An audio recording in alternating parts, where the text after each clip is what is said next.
कुछ पार्ट यहाँ पे सीसीएनए सिक्योरिटी का दिया गया है, ठीक है। पूरा तो नहीं है लेकिन ये है कि फंडामेंटल्स इसमें थोड़े से कवर हो जाएंगे आपके इसमें। तो इसमें देखो सबसे पहले हम यहाँ पे देखो नेटवर्क सिक्योरिटी प्रिंसिपल्स पढ़ेंगे आज, ठीक है।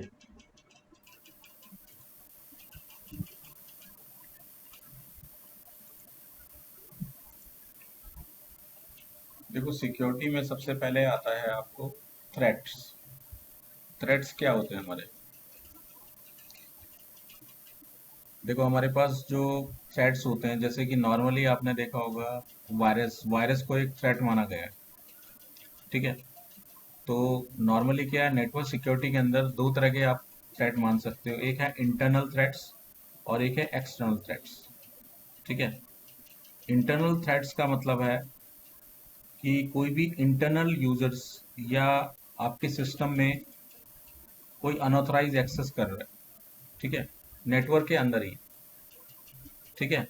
एक्सटर्नल ट्रस्ट में क्या, एक्सटर्नल थ्रेट्स में क्या होता है कि आउटसाइड द नेटवर्क, यानी कि इंटरनेट के थ्रू हो गया या एक्सटर्नल नेटवर्क के थ्रू आपके सिस्टम में कोई वायरसेस या ट्रोजन इंस्टॉल कर दिया जाता है, ठीक है।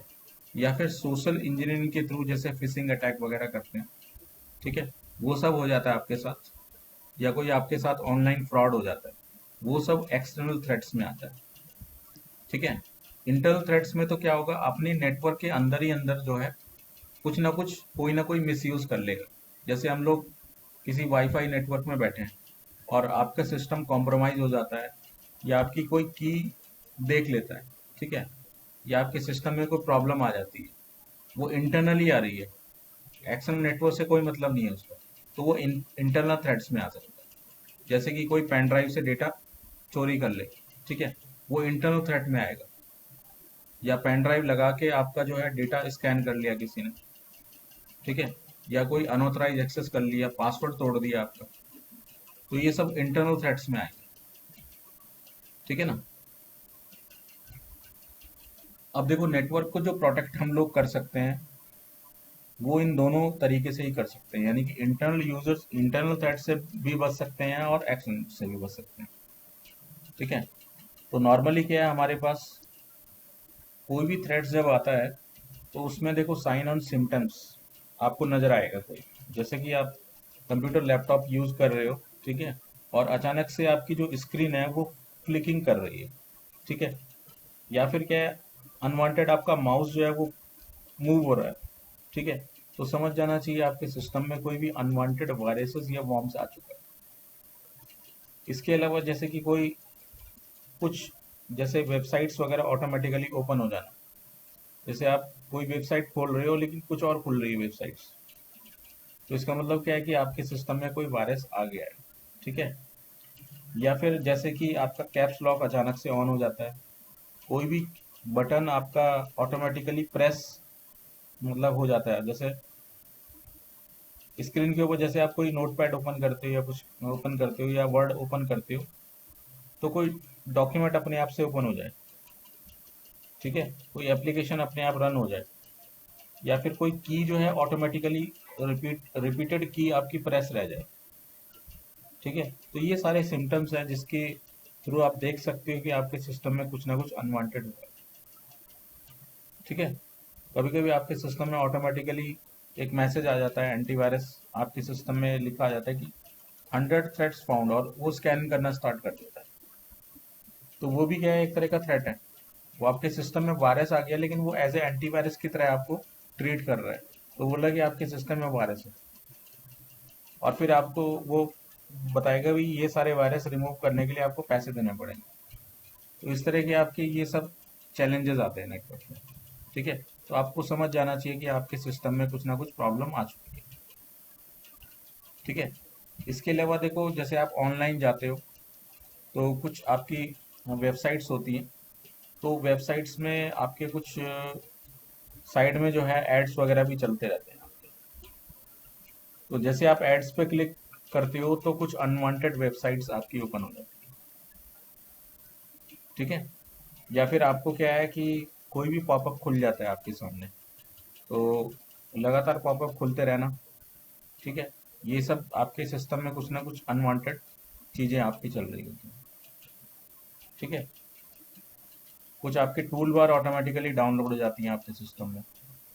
ठीक है, कुछ आपके पास एंटीवायरस ऑटोमेटिकली इंस्टॉल हो जाते हैं आपके सिस्टम में। तो ये सारे थ्रेड्स हैं, आपको पता नहीं चलता, लेकिन ये सारे इंस्टॉल हो जाते हैं आपके सिस्टम में।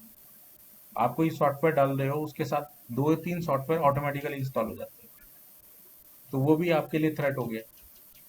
ठीक है ना।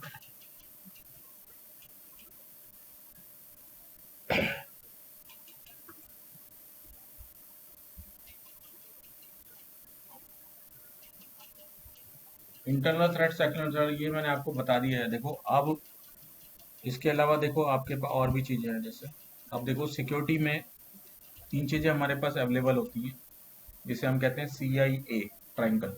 ठीक है, CIA 3 कंपोनेंट से मिलकर बनता है। सिक्योरिटी जो होती है वो 3 कंपोनेंट से मिलकर बनी होती है। ये सिक्योरिटी के 3 पार्ट्स हैं, या 3 पिलर कह सकते हो सिक्योरिटी के। पहला होता है कॉन्फिडेंशियलिटी, दूसरा होता है इंटीग्रिटी, और तीसरा होता है। ठीक है,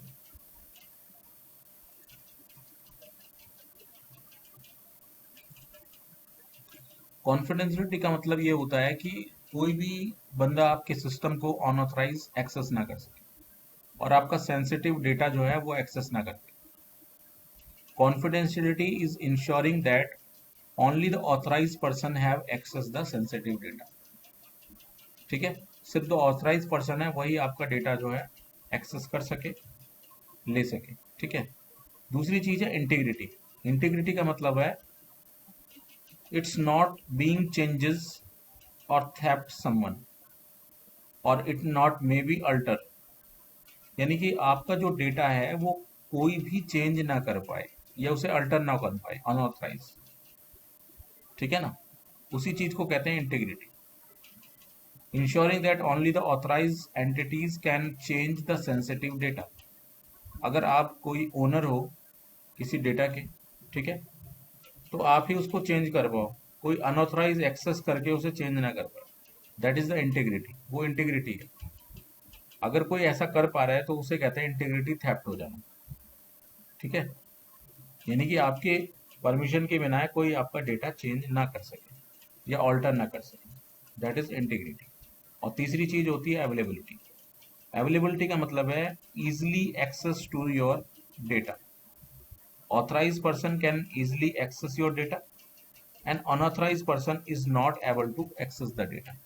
उसे कहते हैं अवेलेबिलिटी। जैसे कि आपका बैंक अकाउंट है, तो आप बैंक में जाके इजिली अपना पैसा विड्रॉ कर सकते, दैट इज द अवेलेबिलिटी।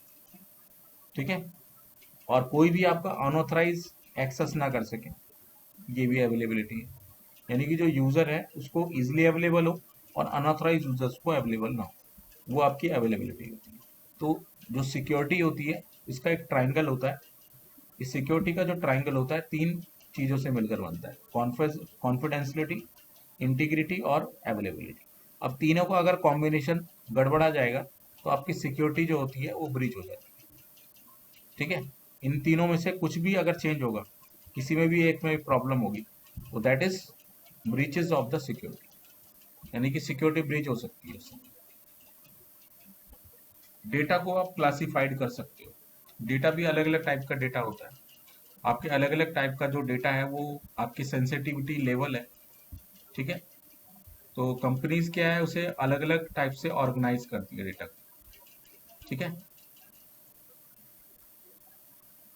देखो अलग अलग टाइप के इसमें लेवल बताए गए हैं, classification level of the data. तो इसमें देखो जो क्लासिफिकेशन के लेवल हैं data in the public sector, उसके अंदर देखो अनक्लासिफाइड डेटा। अनक्लासिफाइड जो डेटा होता है उसमें जो कॉन्फिडेंशियलिटी होती है वो मिनिमम होती है, वो कॉन्फिडेंशियल नहीं होता डेटा, और उसको पब्लिक किया जा सकता है डेटा को। ठीक है, उसमें इंटीग्रिटी अवेलेबिलिटी जो रिक्वायरमेंट्स है वो लो हैं। ठीक है, और उसको क्या है, कम सेफ माना गया। ठीक है, अनक्लासिफाइड डेटा कुछ भी हो सकता है आपका, जैसे आपका फ़ोन नंबर भी हो सकता है। तो फ़ोन नंबर भी है तो वैसे एक कॉन्फिडेंशियल चीज़ है, लेकिन पब्लिकली जो है कोई भी किसी को भी एक्सेस कर सकता है। जैसे टेलीफोन डायरेक्टरी है, टेलीफोन डायरेक्टरी में ओपन है पब्लिक के लिए, तो कोई भी आपका जो फ़ोन नंबर है वो फ़ोन डायरेक्टरी से निकाल सकता है। तो अनक्लासिफाइड है वो, ठीक है। सेंसिटिविटी का कोई लेवल नहीं है उसका। सेकंड है इसमें सेंसिटिव बट अनक्लासिफाइड। इसमें क्या है, कुछ ऐसा डेटा आपका जो सेंसिटिव तो है लेकिन क्लासिफाइड नहीं है, यानी कि उसका सिक्योरिटी लेवल आपका डिफाइन नहीं है, ठीक है। तो अगर वो डेटा आपका पब्लिकली मतलब पब्लिक हो जाता है तो एक तरीके से आप जो है उसको कह सकते हो कि वो आपके लिए एम्बेरसिंग मोमेंट हो सकता है। तो कुछ ऐसा आपका डेटा होता है कि जो जैसे आपका फ़ोन है, ठीक है, फ़ोन में जो आपके कोई पिक्चर्स पड़े हैं, अगर आप कुछ समय बाद देखते हो तो फेसबुक पे कोई और ही पब्लिश कर रहा है उनको, तो that is the sensitive data but not classified. तो ये आप कह सकते हो कि ये सेंसिटिविटी का जो है ये सेकंड लेवल हो गया। तीसरी चीज़ है पूरी तरह से कॉन्फिडेंशियल डेटा।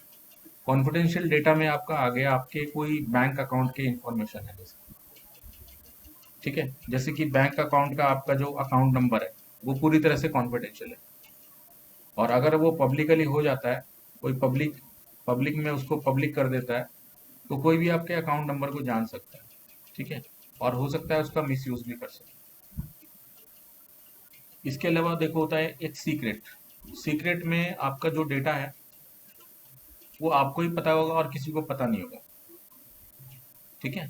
या नंबर ऑफ पीपल्स, यानी कि कोई आपके बिल्कुल रिलेटिव्स हैं या फिर बिल्कुल क्लोज फ्रेंड्स हैं, उन्हीं को आपको पता होगा कुछ ऐसी चीज़ें जो सेंसिटिव है आपकी, वो आपके सीक्रेट्स हैं, ठीक है। कि जैसे कि भाई आप कहाँ जाते हो, आपकी हैबिट्स क्या हैं, ठीक है, ये आपके लिए क्या है, एक सीक्रेट डेटा हो गया, ठीक है। ये आप किसी और से शेयर नहीं करते, ठीक है। मैं क्या पसंद करता हूँ क्या नहीं पसंद करता हूँ, या फिर अ, मैं किसके साथ घूमता हूँ, ठीक है, या फिर मतलब जो कुछ पर्सनल चीज़ें होती हैं वो आपके सीक्रेट डेटा हो गया आपका, ठीक है। वो आप किसी के साथ शेयर नहीं कर सकते, ये दो चार जो फ्रेंड्स हैं उनके साथ ही शेयर कर सकते हैं। वो आपका सीक्रेट डेटा डेटा होता है, उसे भी कॉन्फिडेंशियल माना गया है आपको, ठीक है। इसके अलावा टॉप सीक्रेट, टॉप सीक्रेट का मतलब है कि नो वन कैन, ये कह सकते हो कि कोई भी उसको नहीं जान पाएगा विदाउट यू, ठीक है, वो आपका हो गया टॉप सीक्रेट, ठीक है।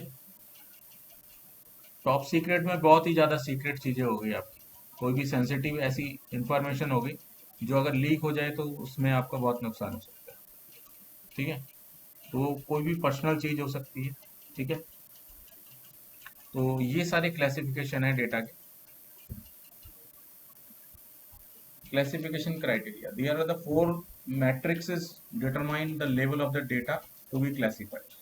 अब देखो हमारे पास कुछ आपके सेफ गार्ड है जिससे हम उसको क्लासिफाइड कर सकते हैं। पहली चीज़ है कि डेटा कितना इंपॉर्टेंट है, तो वो कैसे पता लगेगा, वैल्यू, यानी कि जिसकी वैल्यू लगा सको आप, ठीक है। Most important perhaps the most obvious, तो वैल्यूएबल डेटा हो सकता है आपका। पहली चीज वैल्यू, उसकी वैल्यू आप काउंट कर सकते हो, ठीक है, it is a monitoring terms. इसके अलावा एज, कितना पुराना डेटा है और वो आपके लिए क्या वैल्यू रखता है, ठीक है। और टाइम टू टाइम उस डेटा की वैल्यू बढ़ती जा रही है, ठीक है। तो दैट इज द एज, वो किस टाइप का डेटा है, कितना सेंसिटिव है आपके लिए, ठीक है, और उसकी वैल्यूज जो है वो क्या क्या हो सकती है। Useful life, data can be obsolete by never inventions. देखो यूजफुल लाइफ का मतलब यह है कि जो डेटा है आपका, कुछ ऐसा डेटा है जो जिससे आपका जो नया डेटा है वो जनरेट हो सकता है, पुरानी चीज को अपडेट करके नया डेटा जनरेट हो जाए, ठीक है, कुछ समय बाद। तो पुराना डेटा होगा वो जरूरी होगा नए डेटा के लिए, तो नए डेटा और पुराने डेटा में आपस में क्या होगा, कुछ ना कुछ मेजर चेंजेस होंगे, ठीक है। नेक्स्ट जो है personal association, some data is particularly sensitive because of its association with an individual. कोई इंडिविजुअल है, उसका पर्सनल कोई डेटा है, ठीक है, जो अगर पब्लिक हो जाता है तो उसको प्रॉब्लम हो सकती है। ठीक है, तो ये पर्सनल एसोसिएशन होता है आपका। तो इस हिसाब से डेटा को अलग अलग कैटेगरीज में बांटा गया है। अब जो भी आपका डेटा होता है या जो भी इंफॉर्मेशन होती है, ठीक है, उसको भी आप क्लासिफाइड कर सकते हैं।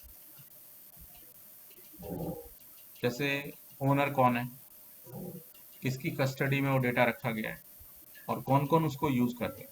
तो ओनर, कस्टडियन और यूजर, ये तीन आपकी कैटेगरी है जो उस इंफॉर्मेशन को यूज करेगा। ठीक है,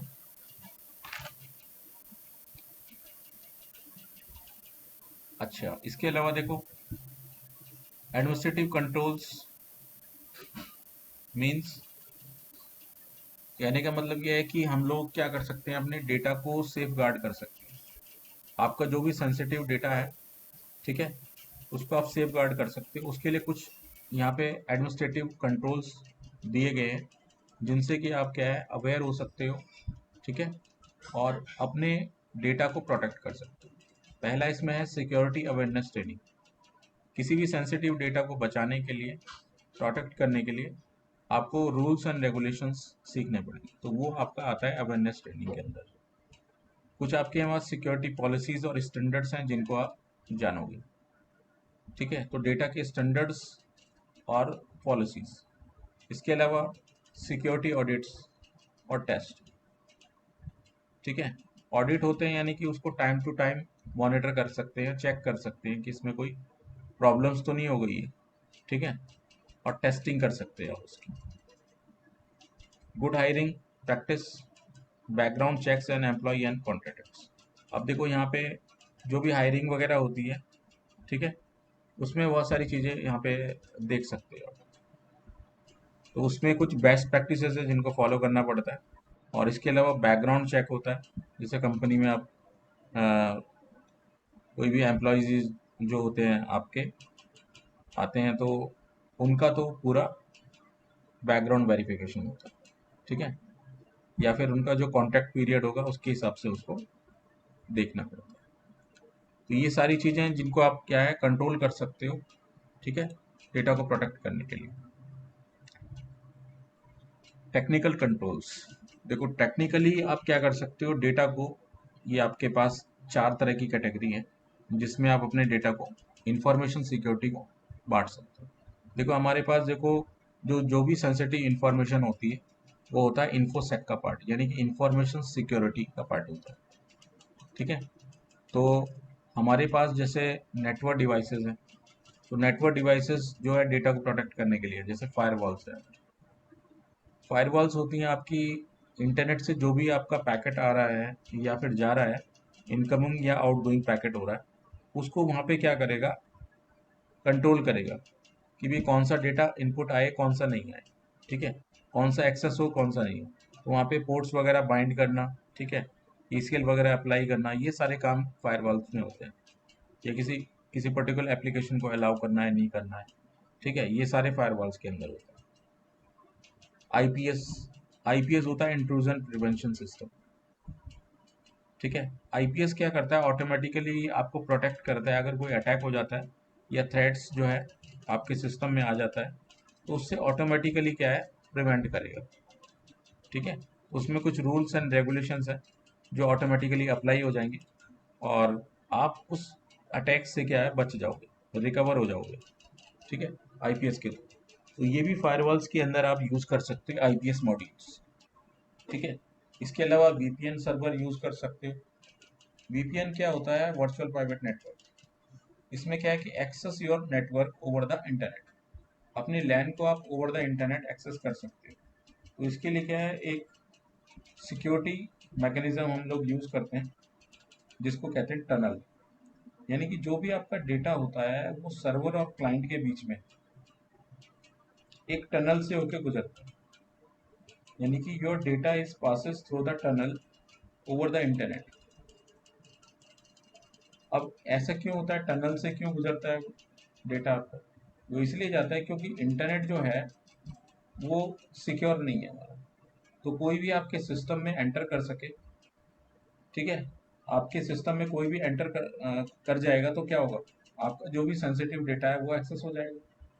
तो उससे प्रोटेक्ट करने के लिए जो हमें टनल बनाई जाती है, ये क्लाइंट और सर्वर के बीच में क्या होती है, एज ए एंड पॉइंट की तरह काम करती है। यानी कि एक एंड पे क्लाइंट कनेक्ट होता है और एक एंड पे आपका सर्वर कनेक्ट होता है। ठीक है। और उसके बाद आप क्या कर सकते हो, उसमें से डेटा को ट्रांसफर कर सकते हो वाया इंक्रिप्शन मेथड। और वो भी टनल पूरी तरह से इंक्रिप्टेड है, यानी कि प्रोटेक्टेड है। तो कोई भी उसको क्या नहीं कर सकता है, वहां पे एक्सेस नहीं कर सकता विदाउट एनी परमिशन। ठीक है। तो ये आपका होता है वीपीएन। तो वीपीएन में क्या है कि आप रिमोट क्लाइंट कनेक्ट करा सकते हो किसी यूजर को, वीपीएन का यूजर नेम पासवर्ड दे सकते हो और अपने लैन या नेटवर्क से कनेक्ट करा सकते हो। ठीक है। राउटर विद एसीएल, आप राउटर यूज करते हो और उसमें एक्सेस कंट्रोल लिस्ट बनाते हैं, जैसे हम लोगों ने बनाई थी। तो एक्सेस कंट्रोल लिस्ट भी आपका एक मेथड है जिसके थ्रू आप प्रोटेक्ट कर सकते हो अपने इन्वायरमेंट को, अपने सर्वर को, अपने राउटर स्विचेस को, अपने सिस्टम्स को। ठीक है। इसके अलावा देखो ऑथेंटिकेशन सिस्टम्स। ऑथेंटिकेशन सिस्टम देखो क्या होता है कि जब भी कोई यूजर आ रहा है तो वो ऑथेंटिकेट हो, यानी कि विदाउट ऑथेंटिकेशन, यानी कि उसका जो यूजर नेम पासवर्ड है वो मैच होना चाहिए। तो यूजर नेम पासवर्ड मैच कराने के लिए यहाँ पे कुछ टेक्निक्स हैं, जैसे कि टका सर्वर, रेडियस सर्वर और ओटीपी मेथड। ओटीपी आप लोग जानते ही, वन टाइम पासवर्ड होता है। वन टाइम पासवर्ड इसलिए रखा जाता है क्योंकि जो डिवाइस होती है, ठीक है, वो आपके पास होती है, ऑथेंटिकेटेड डिवाइस होती है। तो अगर कोई आपका सिक्योरिटी ब्रीच कर रहा है या आपका अकाउंट एक्सेस कर रहा है, तो उसका वन टाइम पासवर्ड आपके मोबाइल पे ही आता है या आपके डिवाइस के ऊपर आएगा, या जो ट्रस्टेड डिवाइस होगी उसी के पास आएगा, या ईमेल आईडी पे आएगा। तो आपके पास वो आएगा तो आपको पता लग जाएगा आपका अकाउंट कोई और यूज कर रहा है। ठीक है। तो ये वन टाइम पासवर्ड होता है। उस वन टाइम पासवर्ड को अगर आप ऑथेंटिकेट करा देते हो तभी आप क्या है, उस सिस्टम को यूज कर पाओगे। ठीक है। जैसे नॉर्मली आप बैंक अकाउंट में करते हो। ठीक है, ऑनलाइन ट्रांजेक्शन में। इसी तरह से देखो, एक रेडियस सर्वर होता है और टका सर्वर होता है। ये ऑथेंटिकेशन मेथड होता है। रेडियस जो होता है remote access dialling user service. Remote access dialling user service जो होता है ये ट्रिपल ए का पार्ट होता है। It is uses A triple a protocol. Triple A में तीन तरह के प्रोटोकॉल आपके होते हैं। इसमें तीन चीजें, ऑथेंटिकेशन, ठीक है, पहली चीज तो आपके पास क्या है, ऑथेंटिकेशन, कोई भी चीज है वो ऑथेंटिकेट होके आएगी। दूसरी चीज अवेलेबिलिटी, और तीसरी चीज है अकाउंटिंग। जो आपके ऑथराइज यूजर है उसको इजीली नेटवर्क रिसोर्सेज मिल सके, और तीसरा उसका लॉग भी बनता रहे। ये तीनों काम करता है आपका, इसलिए इसको बोलते हैं रेडियस। ठीक है। Remote access dialling user service, इसके थ्रू आप वीपीएन भी यूज कर सकते हो। ठीक है। या एक सेंट्रलाइज ऑथेंटिकेशन सर्वर को कनेक्ट कर सकते हो। इसी तरह टकास सर्वर होता है आपका। टकास सर्वर भी जो है वो भी triple a protocol he use करता है। इसमें आप जो है अपने राउटर में भी इसको इनेबल करा सकते हो, टकास सर्वर, और ऑथेंटिकेट कर सकते हो। तो यूजर बेस पे ये ऑथेंटिकेशन प्रोवाइड करता है। ठीक है। तो इसका एक सेंट्रलाइज डेटाबेस बन जाएगा और उस डेटाबेस के थ्रू ही ऑथेंटिकेट। तो ये सारे ऑथेंटिकेशन सिस्टम होते हैं सेंट्रलाइजेशन के। इसके अलावा देखो, आप टेक्निकल कंट्रोल में सिक्योरिटी डिवाइसेस यूज कर सकते हो जो आपके ट्रस्टेड डिवाइसेस हैं, जैसे smart cards. Smart card login एक सिस्टम होता है। स्मार्ट कार्ड लॉगिन में क्या होता है, जैसे आपका डोर खुलेगा तो वो स्मार्ट कार्ड से ही खुलेगा। अगर आप स्मार्ट कार्ड उस पर टच करोगे उस डोर पे तभी वो डोर खुलेगा। ठीक है। तो ये स्मार्ट कार्ड इस तरह का सिस्टम होता है, जैसे होटल्स में आजकल हो रहा है, स्मार्ट कार्ड आपको दे दिया जाता है, रूम की चाबी नहीं देंगे बल्कि स्मार्ट कार्ड दे देंगे आप। तो एक कार्ड दे देते हैं, वो कार्ड आप क्या है, टच करोगे और आपका दरवाजा खुल जाएगा। ठीक है। तो ये चीज होती है, ये आपका स्मार्ट कार्ड हो गया। स्मार्ट कार्ड अलग अलग जगह यूज किया जाता है। इसके अलावा बायोमेट्रिक होता है। बायोमेट्रिक में आपका जो है फिंगर वगैरह है वो स्कैन होता है। फिंगर स्कैन होने के बाद भी तब आप जो है ऑथेंटिकेट हो पाते हैं और तभी आप कनेक्ट कर सकते हैं। ठीक है। ये सब बायोमेट्रिक है, या फिर रेटिना स्कैन वगैरह है। ये सब आजकल चलने लगे हैं, ये एडिशनल सिक्योरिटी के अंदर। ठीक है। नेक सिस्टम है, नेटवर्क एक्सेस कंट्रोल सिस्टम है, जिनको आप यूज कर सकते हो। जैसे कि फायरवॉल में आप फायरवॉल के थ्रू ऑथेंटिकेट हो सकते हो आप। ठीक है। ये सब आपके देखो सिक्योरिटी डिवाइसेस के अंदर आ गया आपका। ठीक है। लॉजिकल एक्सेस कंट्रोल मैकेनिज्म, इसमें आपके वीलैंस आ गए। वीलैंस आप लोगों को बताया था मैंने, अलग अलग वीलैंस जो होती हैं, उसमें आप कैसे अपने सिस्टम को एक्सेस कर सकते हो। ठीक है। Virtual local local area network आप बना सकते हो। स्टोरेज जो होता है आपका, तो स्टोरेज में आपका क्या होता है, ड्राइव्स होती हैं, वो आप रिमोटली कनेक्ट कराते हैं। तो एक सर्वर को आप बना लोगे स्टोरेज सर्वर, और दूसरी जगह आप जो क्लाइंट्स है या जो आपके मेंबर सर्वर है, उसमें आप उस पर्टिकुलर हार्ड डिस्क को माउंट करा सकते हैं। तो ये आपका वर्चुअल सैन इन्वायरमेंट बनता है। ठीक है। फिजिकल कंट्रोल, आप फिजिकल सिक्योरिटी में क्या क्या कर सकते हो, इसमें आप देखो मॉनिटरिंग सिस्टम लगा सकते हो, जैसे कि इंट्रूजन डिटेक्शन सिस्टम है, आईडीएस।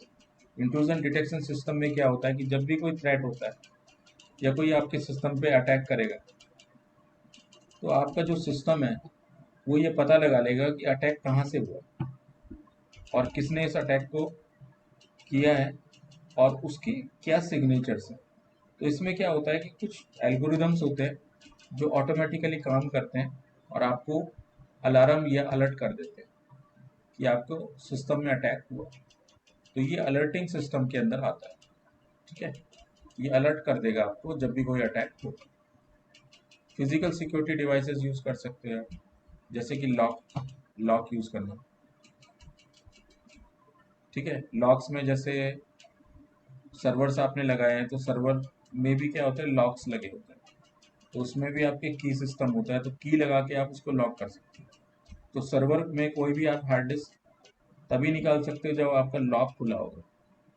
अगर लॉक लगा हुआ है तो सर्वर में से हार्ड डिस्क आप नहीं निकाल सकते, या सर्वर में कोई भी आप खोल के काम नहीं कर सकते। उसमें भी मॉनिटरिंग सिस्टम अटैच होता है।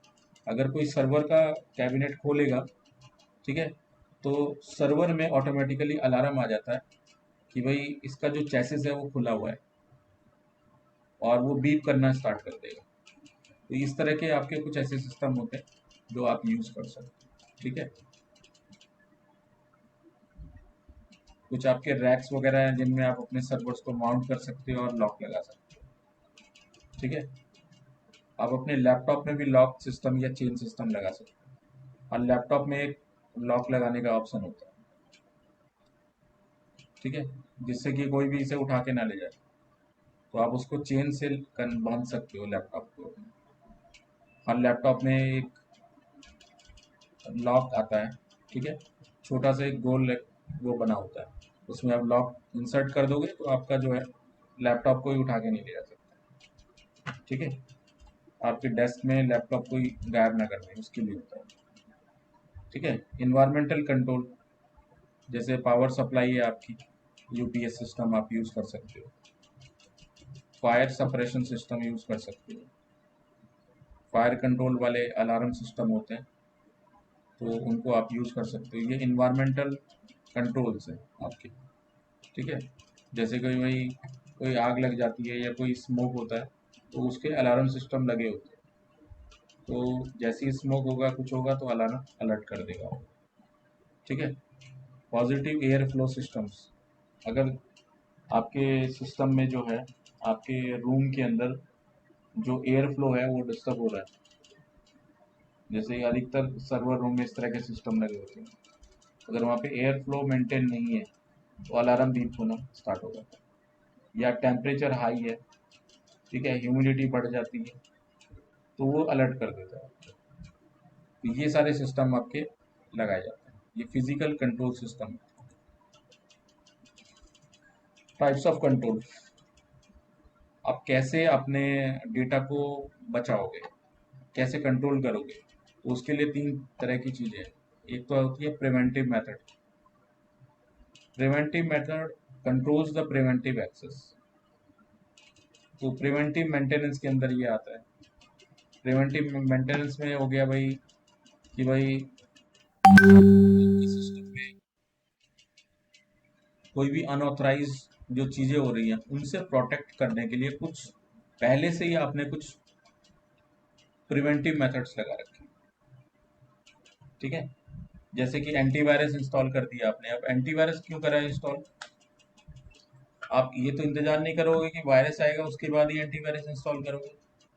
तो एंटीवायरस सिस्टम क्या हो गया? प्रिवेंशन मेथड हो गया।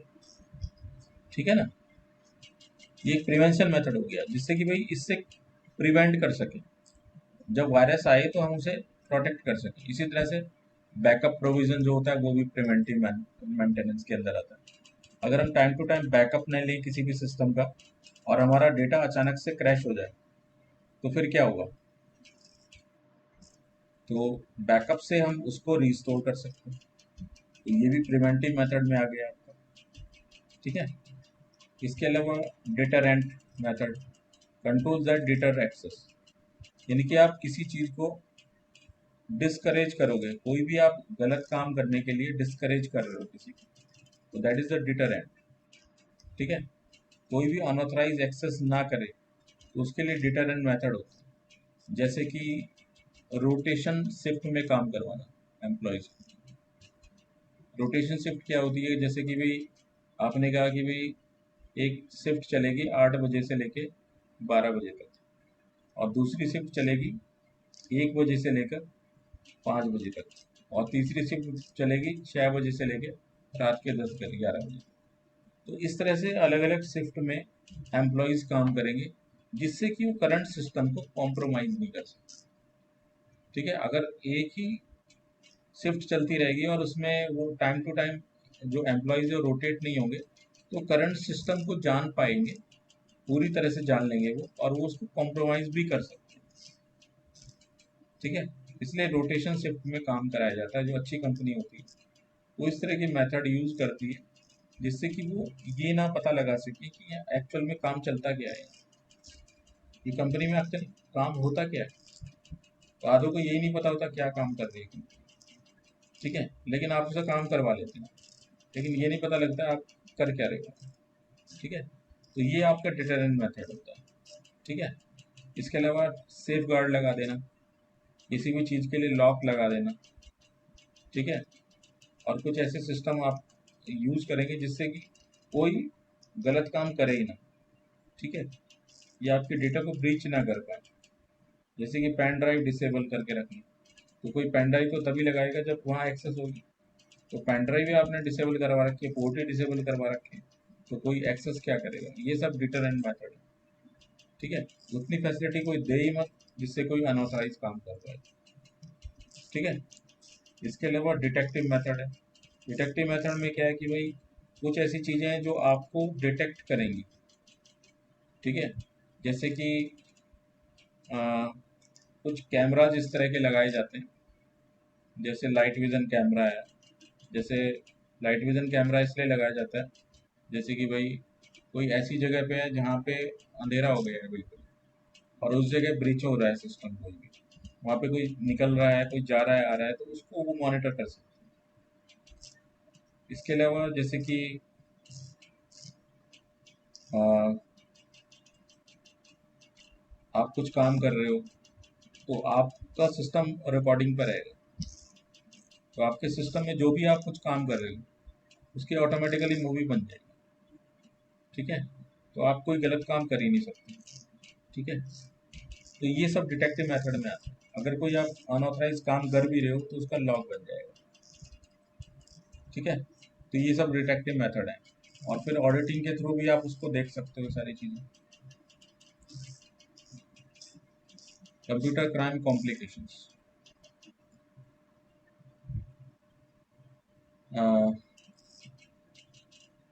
कॉम्प्लिकेशंस जो होती हैं, क्राइम कॉम्प्लिकेशन का मतलब है कि अगर कोई डेटा ब्रीच हो जाए या कोई अटैक हो जाए या आपका सिस्टम कॉम्प्रोमाइज हो जाए पूरी तरह से, तो उसके लिए आप एविडेंस को कलेक्ट कैसे करोगे? ठीक है, तो एविडेंस को कलेक्ट करने के लिए आप कुछ मेथड यूज कर सकते हो, लेकिन उसमें कुछ कॉम्प्लिकेशंस हो सकते हैं। ठीक है, अब ये कॉम्प्लिकेशन अलग अलग, जैसे virtual nature of computers mean evidence is not physical, it can not be held और टच्ड।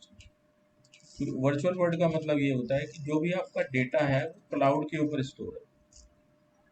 तो जब क्लाउड के ऊपर स्टोर है तो आपका डायरेक्ट इंटरेक्शन उससे नहीं हो पा रहा डेटा का। ठीक है, तो उसके एविडेंस जुटाने में आपको प्रॉब्लम हो सकती है। सेकंड चीज है डेटा इंटीग्रिटी। डेटा इंटीग्रिटी का मतलब है कि अगर कोई डेटा अल्टर हो रहा है या उसका किसी को मिस यूज हो रहा है, तो उसका हम एकदम से पता नहीं लगा सकते कि इसका मिस यूज वास्तव में हो रहा है कि नहीं हो रहा है। ठीक है ना, जब तक हम कोई ऐसा मॉनिटरिंग सिस्टम वहां पे सेटअप ना करें। तो ये सब चैलेंजेस हो सकते हैं। चेन ऑफ कस्टडी, कोई भी डेटा है वो 2 या 3 लोगों के कस्टडी में है, या कोई 2-3 बंदे ही उस डेटा को एक्सेस कर सकते हैं।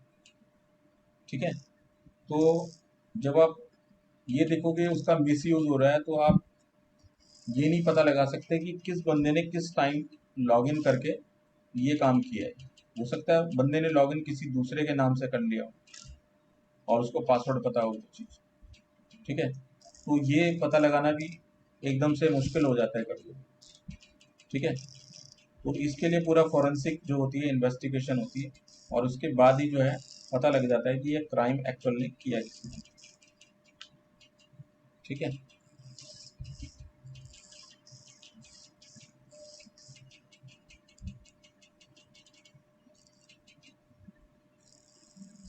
it is advisable to immediately quarantine or breach system from the network. Basic rule must be followed in order to collect the evidence and preserve its integrity. अब देखो कोई भी आपके सिस्टम में अगर ब्रीच हो जाता है, कोई भी सिस्टम ब्रीच हो जाता है, ठीक है, तो कुछ ऐसे रूल्स हैं जिनको आपको फॉलो करना पड़ता है। जैसे मेक से कॉपी ऑफ द सिस्टम, आपको क्या करना पड़ेगा, जो सिस्टम है करंट सिस्टम, उसको कंप्लीट उसकी एक कॉपी बनानी पड़ेगी। ठीक है, और उसको एक स्टोरेज में रखना पड़ेगा। ठीक है, तो उससे ये फायदा होगा कि भाई आप जो करंट सिस्टम यूज कर रहे हो, अभी तक का जो भी काम हुआ है उसका एक एविडेंस हमें मिल जाएगा कि इतना काम अभी तक हुआ है और उसके बाद आगे काम चलेगा। तो उसकी पूरे सिस्टम की आपने एक इमेज बना के रखा। तो ये आप क्या कर सकते हो, हार्ड ड्राइव में, एक फ्लैश ड्राइव में रख सकते हो। ठीक है, या फिर जैसे कोई वायरस आपके सिस्टम में आ गया, ब्लू स्क्रीन आ गई, कुछ आ गया, तो उसके लिए मेमोरी डंपिंग प्रोग्राम्स होता है, तो वो चला के आप मेमोरी डंप कलेक्ट कर सकते हो उसको। ठीक है, जिससे कि बाद में इन्वेस्टिगेट कर सकते हो आप उसे।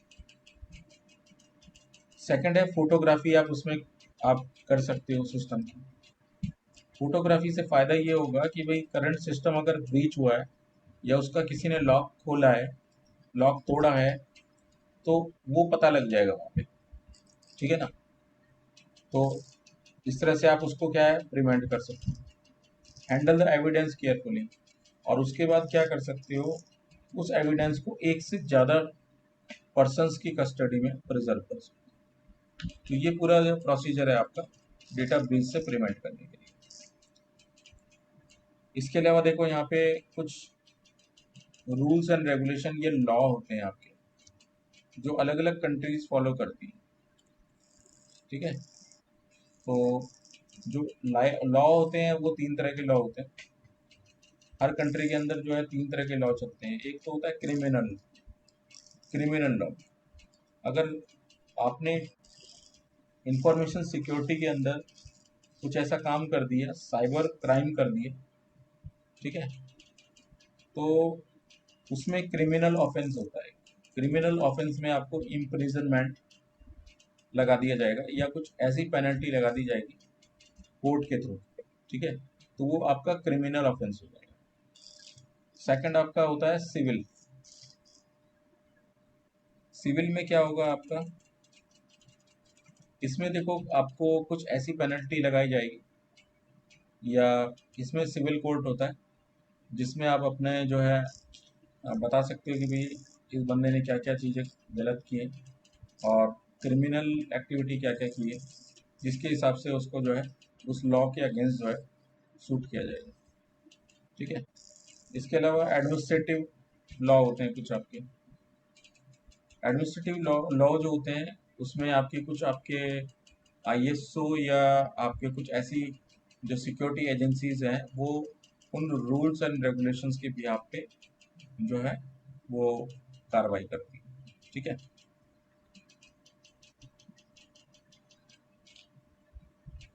एथिक्स क्या होते हैं? एथिक्स बेसिकली क्या होता है, जैसे कोई भी आप क्राइम कर रहे हो, ठीक है, तो इसमें क्या है कि भाई डेटा ब्रीच हो रहा है और डेटा ब्रीच ना हो इसके लिए कुछ एथिक्स रखे जाते हैं आईटी के लिए। तो आईटी के जो कुछ ऐसे एथिक्स या लॉ हैं जिसको as a code of conduct के रूप में एज ए ट्रेन किया जाता है यूजर्स को। ठीक है। तो उसमें कुछ चीज़ें हैं जैसे कि moral principles that constitute the higher standards than the law, यानी कि लॉ से भी बढ़ के चीज़ है मोरल प्रिंसिपल, यानी कि कुछ ऐसे प्रिंसिपल्स हैं जिन्हें आप फॉलो करके लॉ को यूज कर सकते हैं। ठीक है ना। गाइड्स फॉर कंडक्टिंग इंडिविजुअल और ग्रुप्स, कुछ ऐसे इंडिविजुअल्स हैं उनके लिए कुछ यहाँ पे कुछ रूल एंड रेगुलेशंस हैं जो आईटी के लिए प्रोसीजर्स होते हैं जिनको आपको फॉलो करना पड़ता है। ठीक है। इसके अलावा कुछ ऐसे ऑर्गेनाइजेशंस होते हैं जो सिक्योरिटी स्टैंडर्ड प्रोवाइड करते हैं, उनको फॉलो कर सकते हो आप। जैसे कि आईएससी स्क्वायर है, international information system security certification consultation. ठीक है। इसको आप यूज कर सकते हो। कंप्यूटर एथिक्स इंस्टीट्यूट है, आईएबी है, इंटरनेट एक्टिविटी बोर्ड है, जीएसएसपी है, general accepted system security principles. तो अगर आप इनमें से कोई भी प्रिंसिपल्स यूज करोगे तो वो एक एथिक माना जाता है। ठीक है। यानी कि वो एक प्रिंसिपल माना जाएगा और उस प्रिंसिपल के अकॉर्डिंग ही आप उसको काम करोगे। जैसे आईटीएल सर्टिफिकेशन होता है, आईटी इंफ्रास्ट्रक्चर लाइब्रेरी, तो उसमें आपके कुछ आईटी रूल्स एंड प्रोसीजर्स होते हैं जिन्हें फॉलो करना होता है। तो अधिकतर कंपनी उसको फॉलो करती है या फिर अधिकतर कंपनी क्या करती है, आईएसओ मेंटेन करती है सिक्योरिटी की। और एक एजेंसी होती है जो एजेंसी टाइम टू टाइम उसको ऑडिट करे। ठीक है। तो ये सब एथिक्स के अंदर आता है। लायबिलिटी क्या होती है? लायबिलिटी होती है डेटा के लिए आप कितना लायबल हो। जैसे कि कोई कंपनी का सेंसिटिव डेटा आपने रखा हुआ है अपने पास, या आप किसी कंपनी को एएमसी प्रोवाइड कर रहे हो और उसका डेटा आप अपने सर्वर पे स्टोर कर रहे हो, या आपने डेटा सेंटर खोला हुआ है और कई कंपनीज का डेटा आपके पास सर्वर में चल रहा है, तो उस कंपनी के लिए आपकी जो लायबिलिटी है, ठीक है, उसके बारे में बात हो रही है। Due diligence, it's concern itself with the implementation of adequate security controls. अगर कोई कंपनी का डेटा आप रख रहे हो तो उसके लिए आप क्या क्या चीज़ें करोगे, मतलब क्या सिक्योरिटी कंट्रोल यूज़ करोगे। तो उसमें देखो, एडमिनिस्ट्रेटिव सिक्योरिटी, टेक्निकल सिक्योरिटी और फिजिकल सिक्योरिटी, ये तीनों चीज़ें आपको रखनी पड़ेगी और आपको बेस्ट प्रैक्टिसेस करनी पड़ेगी। ठीक है। जिससे कि कोई भी डेटा ब्रीच होती है तो उसमें कम से कम रिस्क हो सके। ठीक है। तो टाइम टू टाइम क्या है, वेनेबिलिटी टेस्टिंग करोगे आप। ठीक है। डेटा ब्रीच टेस्टिंग करोगे, रिस्क असेसमेंट करोगे, तो ये सारा ड्यू डिलीजेंस में आता है। Due care, operating system maintenance security control that have been implemented through due diligence. Time to time आपको कुछ प्रिवेंटिव मेंटेनेंस और सिक्योरिटी कंट्रोल्स लगाने पड़ेंगे जिससे कि जो डेटा ब्रीच है उससे बच सके। ये सब आपकी लायबिलिटी के अंदर आएगा। ठीक है। इसके अलावा देखो, वेनेबिलिटी होती है एक चीज। वेनेबिलिटी का मतलब होता है वीकनेसेस। कोई भी डिजाइन या सिस्टम में अगर कोई वेनेबिलिटीज है या वीकनेसेस है तो अटैकर उसे कॉम्प्रोमाइज कर सकते हैं और डेटा को एक्सप्लॉइट कर सकते हैं। तो vulnerability is a weaknesses of the system that leads to compromise the security. यानी कि वेनेबिलिटी एक ऐसी चीज है, अगर वो आपके सिस्टम में है, वीकनेसेस है, तो आपका सिस्टम कॉम्प्रोमाइज हो सकता है। ठीक है। सेकंड आपका है risk is the likelihood that vulnerabilities might be exploit by the specific attack. अगर वेनेबिलिटीज उसके अंदर है तो रिस्क भी हाई होगा, जिससे कि अटैक होने पे क्या है, आप उसे प्रिवेंट नहीं कर पाओगे। ठीक है। इसके अलावा एक्सप्लॉइट क्या होता है? Exploit is an attack that takes the advantage of vulnerabilities. अगर आपके सिस्टम में कोई वीकनेसेस है या वेनेबिलिटीज है, तो आपका सिस्टम क्या हो जाएगा, कॉम्प्रोमाइज हो जाएगा या अटैक हो जाएगा। अटैकर क्या करेगा, आपके सिस्टम को कॉम्प्रोमाइज करेगा थ्रू द वेनेबिलिटी। इसी को हम कहेंगे एक्सप्लॉइटेशन। तो आपका सिस्टम जो है एक्सप्लॉइट हो सकता है, ठीक है, by the use of the advantage of the vulnerabilities. ठीक है। वेनेबिलिटीज को अलग अलग कैटेगरी में डिफाइन किया गया है, जैसे पुअर डिजाइन। कोई भी आप प्रोग्राम डिजाइन करते हो या कोड डिजाइन करते हो किसी सिस्टम के लिए, अगर उसके अंदर डिजाइन की कमी है या उसमें कुछ इस तरह का गलत कोड लिखा गया है जिससे कि आपका सिस्टम कॉम्प्रोमाइज होने लग जाता है, तो उसे कहेंगे पुअर डिजाइन आर्किटेक्चर। यानी कि जो सिस्टम बनाया है उसका आर्किटेक्चर ही गलत है। सेकंड, वीकनेसेस इन प्रोटोकॉल्स। कुछ ऐसे प्रोटोकॉल्स यूज किए गए हैं उसके अंदर जो बहुत ही ज़्यादा वीक है। हायर सिक्योरिटी प्रोटोकॉल्स यूज नहीं किए गए, यानी कि लो सिक्योरिटी प्रोटोकॉल्स यूज किए गए, जिससे कि जो रिस्क है वो हाई हो सकता है। ठीक है। इसके अलावा सॉफ्टवेयर, कुछ इस तरह के सॉफ्टवेयर उसके अंदर डले हुए हैं जो डायरेक्टली वेनेबिलिटीज को बुलावा देते हैं। यानी कि सॉफ्टवेयर आपके कुछ कैसे हैं जो कॉम्प्रोमाइज हुए हुए हैं पहले से, और उन्हीं कॉम्प्रोमाइज सॉफ्टवेयर को आप यूज कर रहे हो, तो जो आपकी वेनेबिलिटीज है तो एक्सप्लॉइट हो जाएगी। ठीक है। मिसकॉन्फ़िगरेशन होती है सिस्टम के अंदर, मिसकॉन्फ़िगरेशन टाइप का भी अटैक होता है। इसमें क्या होता है कि भाई जो डिज़ाइन है आपके आर्किटेक्चर का, उसमें कोडर ने कुछ ऐसा डिज़ाइन में कमी छोड़ रखी है जिससे कि वो मिसकॉन्फ़िगरेशन अटैक के अंदर आ जाता है। कुछ डिफ़ॉल्ट चीज़ें वहाँ पे छोड़ रखी है उसने, उनको चेंज नहीं किया उसने कोड में, तो उससे क्या मिसकॉन्फ़िगरेशन अटैक हो सकता है। जो अटैकर है उसके अंदर कुछ मालिशियस कोड इंजेक्ट करके आपके सिस्टम को पूरी तरह से कॉम्प्रोमाइज कर सकता है। उसी को कहते हैं होस्टाइल कोड। यानी कि वो कोड क्या करेगा, होस्ट कर देगा, जो आपका मालिशियस कोड है वो इंजेक्ट हो जाएगा। ह्यूमन फैक्टर, ह्यूमन मिस्टेक भी हो सकती है आपके सिस्टम के अंदर, ह्यूमन वेनेबिलिटीज कहलाते हैं इसको। ठीक है। इसके बाद देखो हम बात करेंगे यहाँ पे हैकर्स की। हैकर्स जो होते हैं वो सिस्टम को कॉम्प्रोमाइज करते हैं या अटैक करते हैं। तो hacker is a computer enthusiastic and can also be the group by there motivations. तो इनके ग्रुप्स होते हैं। ठीक है। हैकर्स को अलग अलग कैटेगरी में बांटा गया है, जैसे कि white hat hacker. White hat जो हैकर होते हैं वो एक्चुअल में एथिकल हैकर होते हैं। वाइट हैट जो होते हैं उन्हें सारी चीज़ों की समझ होती है, यानी कि वो अनएथिकल कोई भी काम नहीं करते। ठीक है। जो भी काम करते हैं एथिकल वे में करेंगे। जैसे कोई कोड ब्रेक करना है तो वो एथिकल वे में जाके ही कोड ब्रेक करेंगे, यानी कि पहले परमिशन लेंगे और उसके बाद ही उसको ब्रेक करेंगे। तो that is the ethical hacker. ठीक है। उन्हें हम वाइट हैट कहते हैं या सिक्योरिटी एनालिस्ट कहते हैं। सेकंड हमारे होते हैं ब्लैक हैट। ब्लैक हैट जो होते हैं वो हमेशा क्या है, अनएथिकल ही काम करते हैं, यानी कि उनमें वो विदाउट परमिशन ही सिस्टम को कॉम्प्रोमाइज कर सकते हैं। Grey hat is a combination of white plus black, तो बन गया ग्रे। ग्रे में क्या होगा, कभी वो कैसे करेगा, एथिकल है काम करेगा, कभी अनएथिकल भी कर सकता है। ठीक है। तो डिपेंड करेगा उसकी सोच के ऊपर, तो दोनों तरह से वो काम कर सकता है। Blue hat are the bug testers या ब्लू कॉलर। बग जो है वो रिमूव करना या बग्स को ही टेस्ट करना, वो होते हैं ब्लू हैट।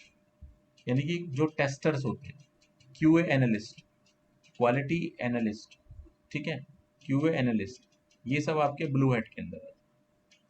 इसके अलावा क्रैकर्स होते हैं। क्रैकर्स जो होते हैं वो हमेशा क्रिमिनल वाले काम करते हैं और उनका जो मोटिव होता है ज़्यादा से ज़्यादा पैसा कमाना होता है। इसके बाद phone phreaks, hackers of telephone system के थ्रू आपके सिस्टम को कॉम्प्रोमाइज कर जाते हैं। ठीक है। स्क्रिप्ट किडीज में क्या है कि आपको कुछ पता तो है नहीं, आपने कहीं से कोई कोड उठा लिया और उस कोड के थ्रू आप सिस्टम को कॉम्प्रोमाइज कर रहे हैं। Because of the low skills, you don't know about the system, but you have to break the system, तो वो कहते हैं script kiddies. Activist, activist is a term that's allow the political agenda of the hackers। Hacking को motivate करानी activism कहलाता है। ठीक है। तो कुछ एक्टिविस्ट होते हैं जो आपके हैकिंग को ही प्रमोट करते हैं। ठीक है। तो ये सब हैकर्स की कैटेगरीज हैं। हैकर स्पेशलाइजेशंस, हैकर्स का जो स्पेशलाइजेशंस है वो अलग अलग चीज़ों में। कंप्यूटर सिक्योरिटी हैकर्स होते हैं जो सिर्फ सिक्योरिटी में ही डील करते हैं, यानी कि सिर्फ सिक्योरिटी में ही वो क्या करते हैं, सिस्टम्स या नेटवर्क को कॉम्प्रोमाइज करते हैं। एकेडमिक हैकर्स जो होते हैं तो सॉफ्टवेयर वगैरह डिज़ाइन करते हैं और उसी में क्या है, टाइम टू टाइम कोड्स को ब्रेक करते रहते हैं और नए नए कोड्स को जनरेट करते रहते हैं। कुछ आपके होते हैं हॉबी हैकर्स। हॉबी हैकर्स में आपके जैसे ऑडियो वीडियो गेम्स वगैरह होते हैं उनको क्रैक करते रहते हैं। ठीक है, वो हॉबी हैकर्स होते हैं। अब किसी भी चीज़ को कॉम्प्रोमाइज करने के लिए 7 स्टेप होते हैं, यानी किसी भी हैकिंग अटैम्प्ट को करने के लिए 7 स्टेप्स कम से कम होते हैं। पहला स्टेप्स होता है आपका perform the footprinting. Footprinting and reconnaissance. Footprinting and reconnaissance एक फेज है आपका, फर्स्ट फेज है जिसके थ्रू आप फुटप्रिंट निकालोगे हैकर्स की, कि जो हैकर्स आपके सिस्टम में कॉम्प्रोमाइज कर रहा है डेटा को, तो उसके लिए आप क्या करोगे, स्कैनिंग फेज यूज करोगे। तो फुटप्रिंटिंग क्या होता है कि आप पब्लिकली रिकॉर्ड को सर्च कर सकते हो या फिर किसी की प्रोफाइल्स या सोशल इंजीनियरिंग मेथड के थ्रू भी सर्च कर सकते हो। सेकंड इसमें होता है enumeration for applications and operating systems. Enumeration का मतलब होता है डीपली जाके आपके डेटा को स्कैन करना और जैसे नेटवर्क ड्राइव एक्सेस कर लेना, ग्रुप पॉलिसीज एक्सेस कर लेना या ऑपरेटिंग सिस्टम्स की फाइल्स को एक्सेस कर लेना। तो ये आपका इन्यूमरेशन एप्लीकेशंस में आता है। Manipulate the users to gain access. Manipulation का मतलब है कि यूजर लॉग मैनिपुलेट कर देना और यूजर राइट्स को अलाउ कर देना। Escalate the privileges. कुछ ऐसे प्रिविलेजेस जैसे एडमिन प्रिविलेजेस हैं उनको यहाँ पे एक्सेस कर लेना जिससे कि सिस्टम में आप घुस सको अंदर। ठीक है। Gather the additional password and secrets. जो भी पासवर्ड्स हैं और सीक्रेट्स हैं टाइम टू टाइम उसको आप क्या करोगे, गैदर करते रहोगे जिससे कि नए नए पासवर्ड्स आपको मिल सके। Install the backdoors. बैकडोर का मतलब होता है कि भाई कोई भी आपके सिस्टम में जब कॉम्प्रोमाइज हो रहा है तो वायरसेस है, वॉर्म्स हैं या फिर जो अटैकर होते हैं वो बैकडोर एंट्री करते हैं। बैकडोर एंट्री जो होती है वो इसलिए की जाती है कि भाई आप करंट सिस्टम को डायरेक्ट कॉम्प्रोमाइज़ नहीं कर सकते, तो आप क्या करते हो, बैकडोर एंट्री के थ्रू ही कॉम्प्रोमाइज़ कर सकते हो। जैसे ट्रोजन इंस्टॉल कर देना, की लॉगर इंस्टॉल कर देना, उसके बाद आपको पासवर्ड गेन हो जाए। ठीक है। Leverages the compromise system. और जो कॉम्प्रोमाइज सिस्टम है उसको आपको मिस यूज करके यूज कर लेना है। तो ये 7 स्टेप्स हैं जिससे कि जो कंप्यूटर है या एप्लीकेशन है वो कॉम्प्रोमाइज हो सकता है। इसके बाद देखो एक और अप्रोच और हमारे पास आती है जिसे हम कहते हैं defence in depth approach. Defence in depth approach ये कहती है कि किसी भी सिस्टम को तभी कॉम्प्रोमाइज कर सकते हो जब मल्टीपल लेयर ऑफ सिक्योरिटी को ब्रीच कर सको। यानी कि अलग अलग लेयर्स ऑफ सिक्योरिटी को जब तक आप ब्रीच नहीं करोगे तब तक आप सेकंड लेयर ऑफ सिक्योरिटी पे नहीं जा सकते। यानी कि आप एक लेयर को ब्रेक करोगे, फिर दूसरी लेयर को ब्रेक करोगे, फिर तीसरी लेयर को ब्रेक करोगे, उसके बाद अपने सिस्टम्स तक पहुंच सकते हो। ठीक है। तो ये आपकी जो लेवल्स ऑफ अप्रोच है फॉर डिफीटिंग और you have to compromise your systems, तो ये आपकी कहती है डिफेंस इन डेप्थ अप्रोच। ठीक है। इसमें देखो सबसे पहले जो डिफेंस ऑफ डेप्थ अप्रोच है उसमें डाइवर्सिटी एंड रिडंडेंसी। सेकंड इसमें है इंडिपेंडेंस, और तीसरी है ऑगमेंट वीकेस्ट लिंक।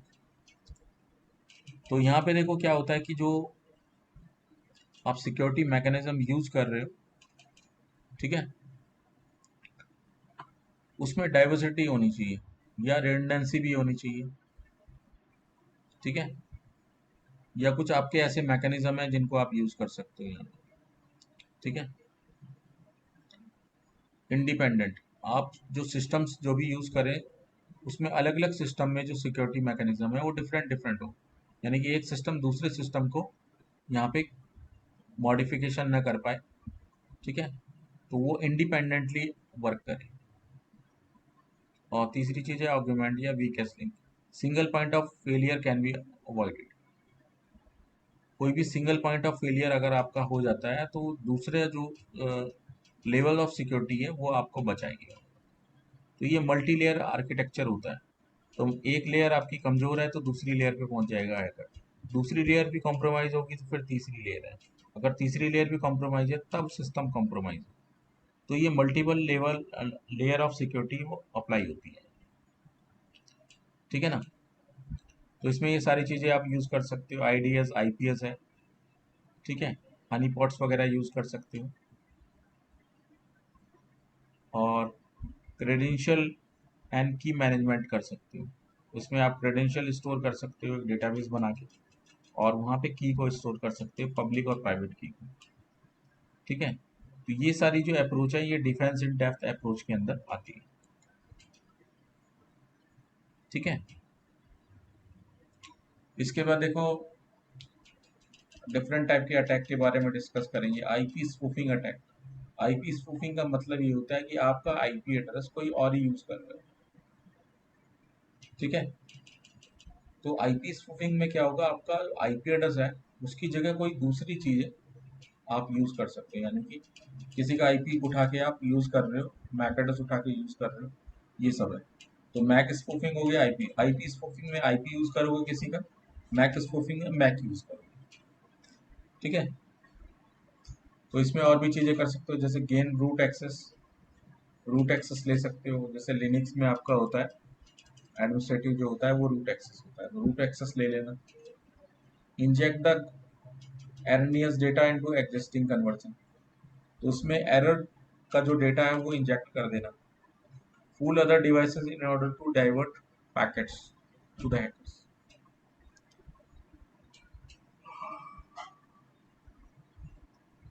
आपकी जो डिवाइसेस हैं उनको आप क्या डाइवर्ट कर सकते हो अटैकिंग सिस्टम के ऊपर, या फिर डॉस अटैक कर सकते हो और सिस्टम को कॉम्प्रोमाइज कर सकते हो। इसमें आपकी जो अवेलेबिलिटी ऑफ सर्वर की है वो डाउन हो जाती है DoS attack. accomplish to task as a part of the larger attack।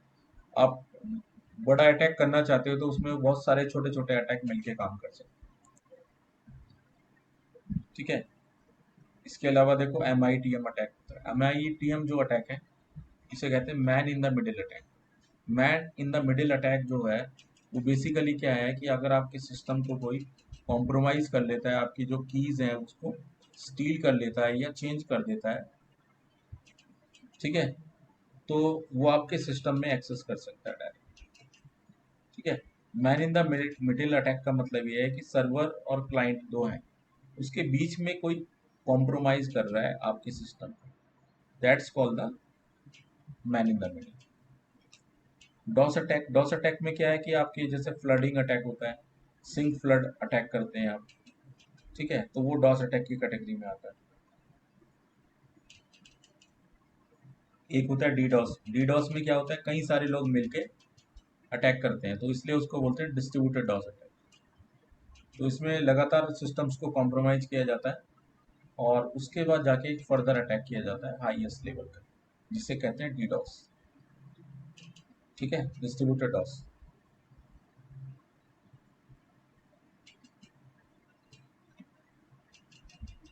इसके अलावा और भी तरह के अटैक हैं। सलामी अटैक है। सलामी अटैक में क्या होगा कि स्मॉलर अटैक के ग्रुप बना लिया आपने और छोटे छोटे अटैक करके आपने एक बड़ा अटैक किया, तो ये कहलाता है सलामी अटैक, ठीक है ना। इसमें वेराइटीज ऑफ अटैक बहुत सारे हैं, तो यूज़र को पता नहीं चलता कि भाई अटैक हो क्या रहा है। ठीक है, तो डिफरेंट डिफरेंट जो है अटैक होते हैं, इसको डिटेक्ट करना भी थोड़ा सा मुश्किल होता है। सेकंड है डेटा डिडलिंग। डेटा डिडलिंग का मतलब होता है कि कहीं पे आप उसके एविडेंस को जुटा रहे होते हैं और एविडेंस आप गलत कलेक्ट कर लेते हो, या फिर आप रॉन्ग डेटा इनपुट करा देते हो कंप्यूटर में। That's the compromise of the data, इसको कहते हैं डेटा डिडलिंग। ठीक है। Trust exploits.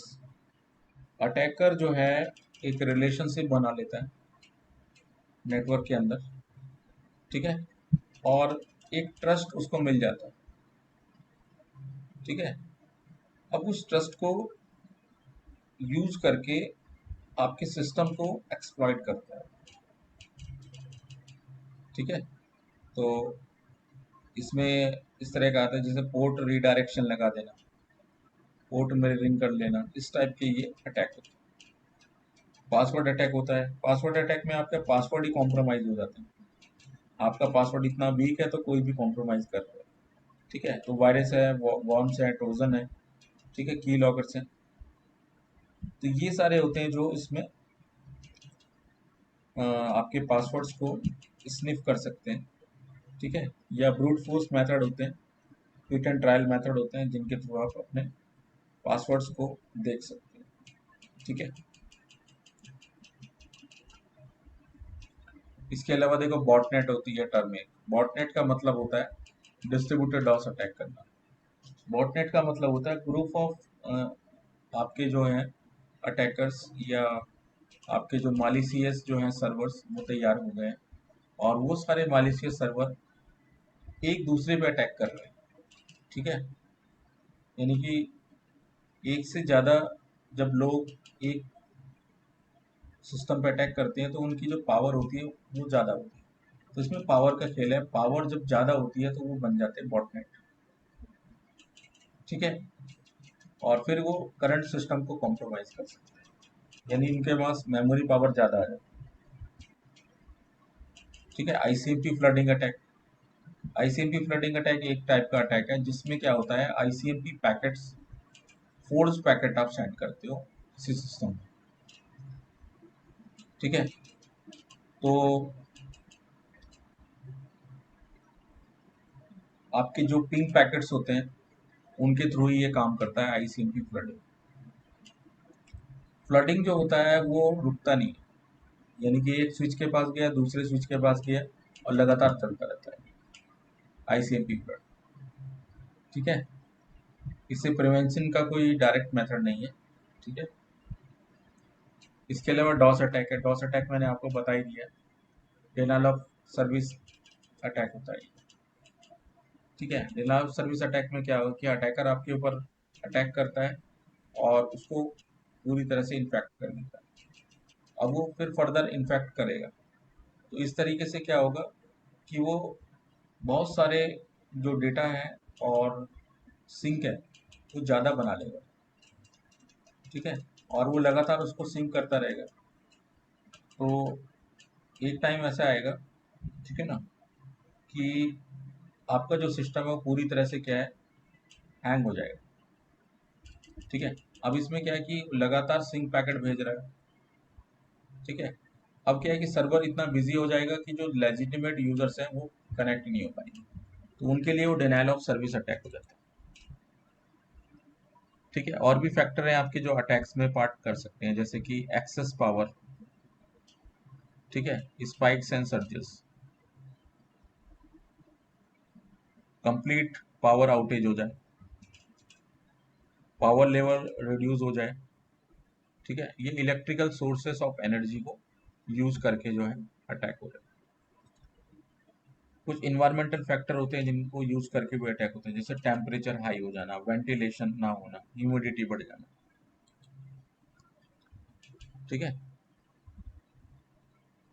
ये सब अटैक हो गया। अब अटैक से बचने के क्या क्या आपके प्रैक्टिसेस हैं, बेस्ट प्रैक्टिसेस क्या हो सकती हैं। तो इसमें देखो आपके पास अननेसेसरी जो पोर्ट्स होते हैं उनको आप फायरवॉल के ऊपर बंद कर सकते हैं। अननेसेसरी जो आपकी सर्विसेज चल रही हैं उनको आप ब्लॉक कर दें। ठीक है, जो एक्टिव सर्विसेज चल रही हैं जिनको यूज नहीं हो रही है उनको आप ऑफ कर दीजिए। सेकंड, इंक्रिप्शन यूज कीजिए हमेशा, जिससे कि आपका जो डेटा है वो इंक्रिप्टेड फॉर्म में ही रहे और कोई भी उसे कॉम्प्रोमाइज ना कर सके। इसके अलावा आप स्ट्रॉन्ग पासवर्ड लगा सकते हो, पासवर्ड को रोटेट कर सकते हो और कॉम्प्लेक्सिटी इनेबल कर सकते हो। इसके अलावा हार्डवेयर सॉफ्टवेयर कंपोनेंट यूज कर सकते हो। इन दोनों को मिला के एक एप्रोप्रिएट लेवल बना के आप थ्रेट्स को अवॉइड कर सकते हो।